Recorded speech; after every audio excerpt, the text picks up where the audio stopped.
श्री कृष्ण कहते हैं, जो अन्याय के सहारे विजय चाहता है वह स्वयं अपने विनाश का मार्ग चुनता है।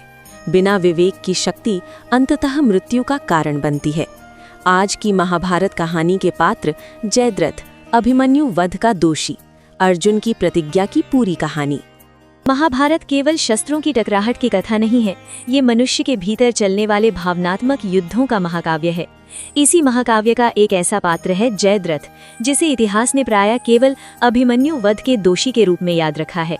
पर यदि उसके पूरे जीवन को मानव भावनाओं की दृष्टि से देखा जाए तो जयद्रथ केवल एक खलनायक नहीं, बल्कि अहंकार, अपमान, महत्वाकांक्षा और भय से बना हुआ एक त्रासद मनुष्य था। जन्म और पहचान। जयद्रथ का जन्म सिंध देश के राजा वृद्ध क्षत्र के यहाँ हुआ।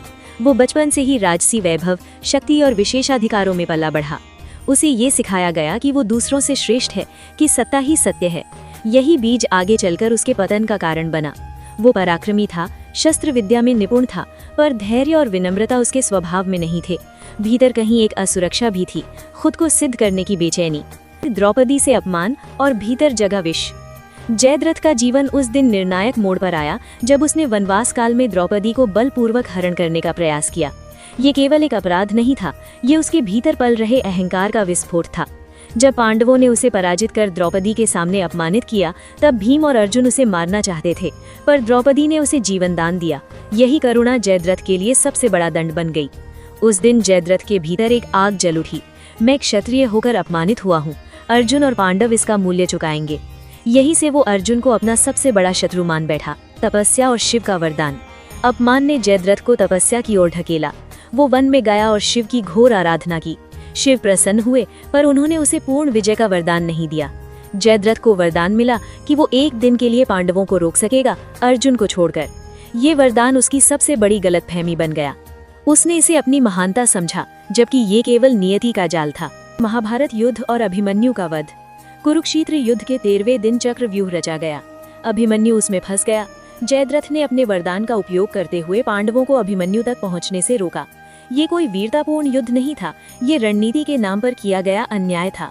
अभिमन्यु का वध हुआ। उसका रक्त सिर्फ धरती पर नहीं गिरा, वो अर्जुन के हृदय में गिरा। अर्जुन की प्रतिज्ञा।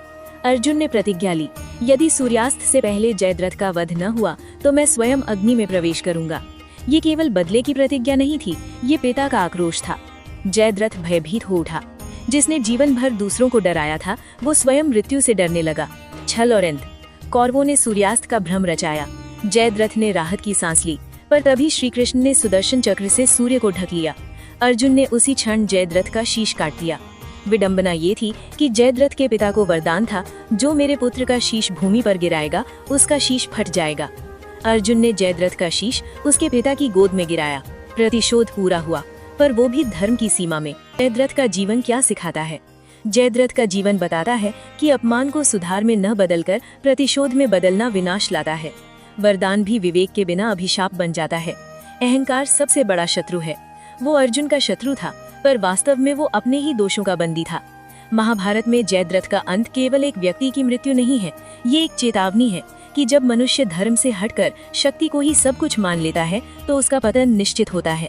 जयद्रथ इतिहास में खलनायक कहलाया, पर यदि उसकी कथा को गहराई से देखें तो वो एक ऐसा मनुष्य था जो सही समय पर अपने भीतर झांक नहीं पाया। अगर आपको हमारी स्टोरी वीडियो अच्छी लगी हो तो हमारे वीडियो को लाइक करें, चैनल को सब्सक्राइब करें और अपने फ्रेंड्स के साथ भी शेयर कीजिए। और कमेंट में बताइए कि कैसी लगी आपको ये स्टोरी। धन्यवाद।